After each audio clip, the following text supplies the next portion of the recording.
So I was wrong. In the last one I said that this episode was going to be stems, and it is not stems. This is actually random stuff that was filmed yesterday, overnight, and the morning before the stem cells. And it just made sense to do this as a separate video rather than try and lump it in with the stem cell video and make some sort of epic Lord of the Rings style monster. So you've got yesterday's stuff, which was a random like half an hour where I had loads of energy in between being a zombie. And then you've got overnight complaining about the pumps, and you'll get to see what kind of joy comes at 3 o'clock in the morning as they beep a merry tune. And then in the morning of the stem cells, with me completely unhooked from everything for the first time in a very, very long time. So that's it. I will set you off, and I'll see you on the other side. Oh, and the intro to the smells thing I actually filmed as part of the previous film when I thought it was going to be part of that previous film. So forgive the slightly strange jump on my appearance from this to a different grey top. I don't know why I did this next bit. I had a surprising amount of energy for like half an hour, and my food came in and made me feel like vomiting, and I thought I'd share with you all the other things that made me feel like vomiting. Other things that you don't realise when you're in here that will bother you. One of the main things, smells. Smells are really an issue. Smells that have made me feel sick in the last 4 days. Number 1, jacket potato. Number 2, alcohol rubs to clean the lumens. Number 3, this hot chocolate without milk. Number 4, corned beef hash. No footage of that one yet. Number 5, spaghetti with meatballs. All that one. Really just about any meal that they bring in here. The food isn't bad. Please forgive the angle. For some reason, I was feeling creative. And apparently the angle I thought you'd all want to see was directly up my nose. I mean, it's NHS and I'll talk about it more in the following days, I imagine. But no, it's just this really, really sensitive to smell. And I don't really feel like eating or snacking, but just specific, like the smell of the cooked potato earlier on. Just made my stomach turn. It was really, really bad. And then every time they wipe the lumens, it's really bad. And I'm not kidding. It makes me genuinely sick. Also, a random addition to things that annoy you while you're in hospital. My lips got really, really dry, and they were like that for ages. The only thing that helped was a beeswax lip balm, and I still use that to this day. Hey.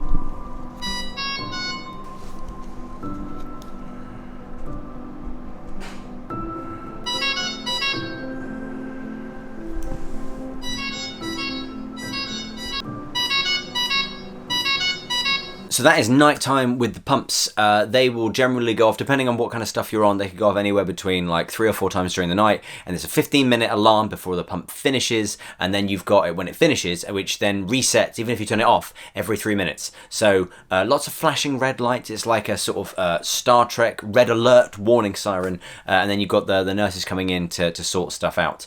You have to kind of get used to that. Oh, it's worth noting the one thing that mitigates this is depending on the timing of when the nurses set up the pumps. So if they plan ahead and if they've got time to do so, they might set it up so that the pumps will finish at 11 o'clock at night and then again at 6:30 in the morning or something. If they run late or if they forget or they just don't like you, the pumps will start late and everything will be staggered. So it'll be like 1 o'clock, 3 o'clock, 5 o'clock, which is obviously much more disruptive. It's worth asking them, it's worth reminding them, hey, do you think you could set these up in a way that's going to mean I can actually sleep?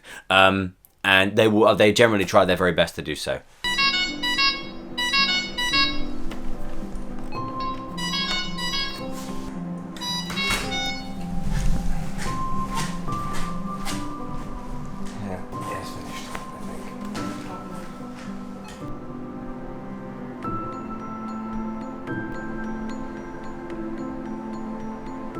The last one, isn't it? This is the last one, yes. Lovely. How are you feeling? Been unconscious, so better. I'm sorry for summoning you. When I first started on my first couple of nights, I knew that they were kind of short-staffed, and so I didn't bother them. When my machines beeped, I clicked and turned them off. After a few nights of having to half asleep press those buttons, I got a bit more click-happy with my call button to ask for help. Okay, so it's still about an hour and a half, the usual with your flush. But... Yeah. Oh, well, this is an unusual posture for... It's Tuesday, the 1st of October, Stem cell day, which is rather good. I am not hooked up to anything. I am free as a bird or thereabouts. I carry my urine handbag, but otherwise I can move around, which you don't realize quite how much it's going to get to you, but it's brilliant to be able to actually get up and do things and not think, oh, it's so much hassle just to go over there 8 feet away. It's brilliant. So other advantage of no longer being hooked up, I can actually change my top. My wife helped me get changed, wash and change my pajamas yesterday. I'm going to get out of this Kermit top, which I think is on day 4. To explain my very poor personal hygiene, it was set up, obviously you got the 2 lumens on the Hickman, and then I had a cannula on either arm, or at the very least on one arm. And the problem was that at all times there was something running. Now obviously you can get a t-shirt off when you're just running off these ones, because they just go straight over the top. But the cannula one was on all the time, and you can't get a t-shirt off when the cannula one is going. To be fair, they were Kermit pajamas, and they are very cool. So I was 97% fine with living in that particular top for 3 days. Don't know what time the stem cell is. My wife wants to come in for it, but I don't know if we'll be able to figure out the timings. I think the catheter comes out today as well. Bonus, slightly strange, I feel today like I actually need a, it's weird, I feel like I need a wee. Even though I've got the catheter in, I feel like I could do a wee. So I don't know what that means, if it means anything. Maybe it's like a sign that it's time to come out. The sign for the catheter to come out was about 1.7 seconds after they started trying to put it in. But yeah, good day so far. At least it is at 9:30. Feeling pretty good. Things coming out to the other end, being attached to these accursed pumps. Hopefully not beeping at me 45 times at night while I'm trying to sleep. So, let me get changed.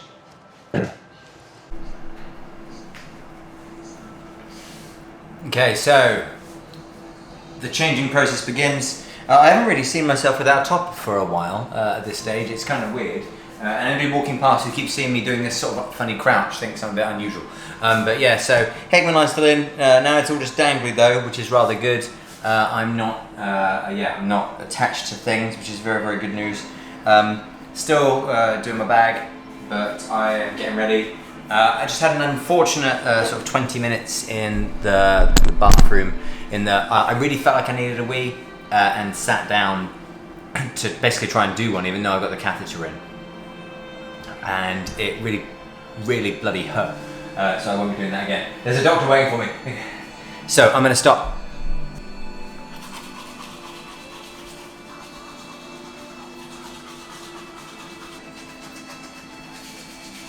It's nice to be able to blame fluid for all the chub. I'm realising I'm carrying... I'm aware I need to go to the gym generally. Yes. Oh, it's actually quite heavy. Oh. Problem fixed.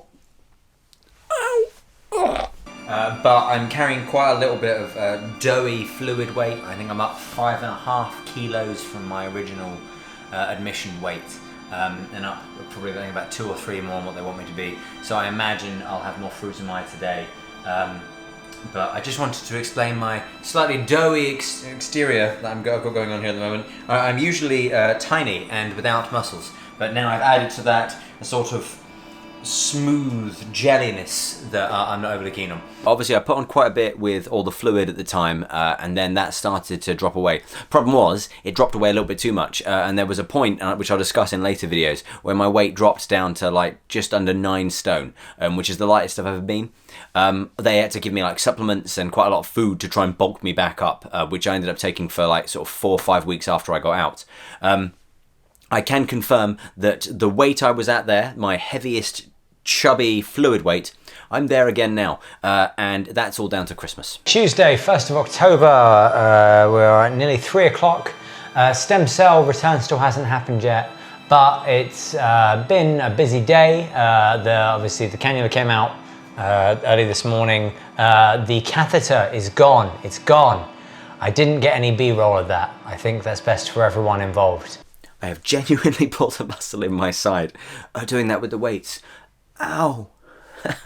It was a little bit uncomfortable obviously coming out. Anybody who's had one can attest to that. But compared to going in, absolutely fine. Although I did walk around for like 20 minutes afterwards with like a towel nappy, afraid that I think I might end up weeing myself. I didn't, incidentally, which is very good. But the fear was there.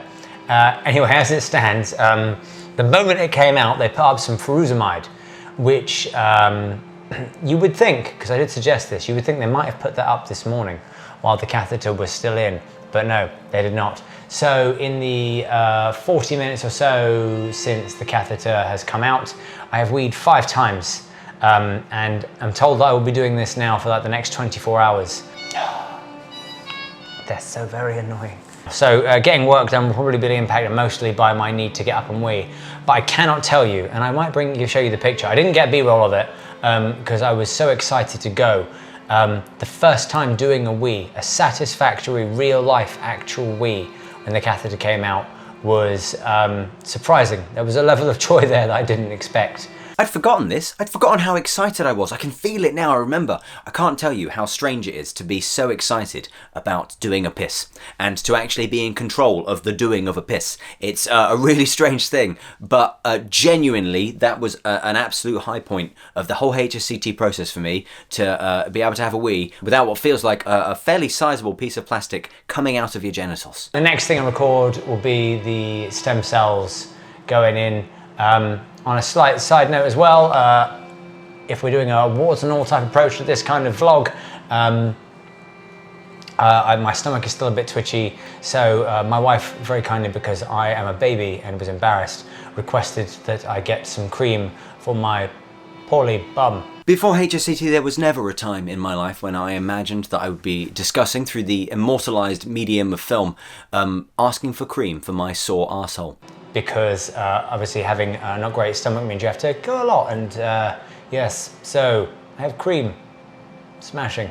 So, random one there. I know that these aren't major milestones in terms of the treatment specifically, but in terms of my memory and my experience of HSCT and being in hospital and stuff, these things actually really mattered. To be honest, they were some of the real key things. So, you know, feeling sick, having that catheter out, coming off the pumps, that's all hugely important to how you feel as a human having to exist in hospital for that amount of time. And for me, that was way more important than the stems coming back in, which I'm going to show you next time. You know, that was 45 minutes of my time, whereas all of these things impact how your life is going to be for the rest of the duration of your stay. I'm genuinely interested to know if anybody else felt this way as well. If anybody felt unbridled joy at being able to have a piss. Did anybody else brush their teeth moving around the room in tiny little circles just because they could move around? And it was actually really nice seeing it again. I'd forgotten how happy I was, and it's quite funny, you know, watching myself be miserable, which is stuff I'd also forgotten. It was nice to have that offset by some genuine high points. Thank you very much for watching. All feedback, please give me in the comments. If you would be so kind to subscribe, that would be fantastic. I'd really appreciate that. And otherwise, I will see you in the next one when I actually do what I was meant to do this time and get my stem cells back. When I first started, on my first couple of nights, the sign for the catheter, the sign for the catheter to come out, this feels like, well, without what. Obviously, Dr. Hunter mentioned all the gastrointestinal. Dr. Hunter mentioned all the gastrointestinal, my shonkery.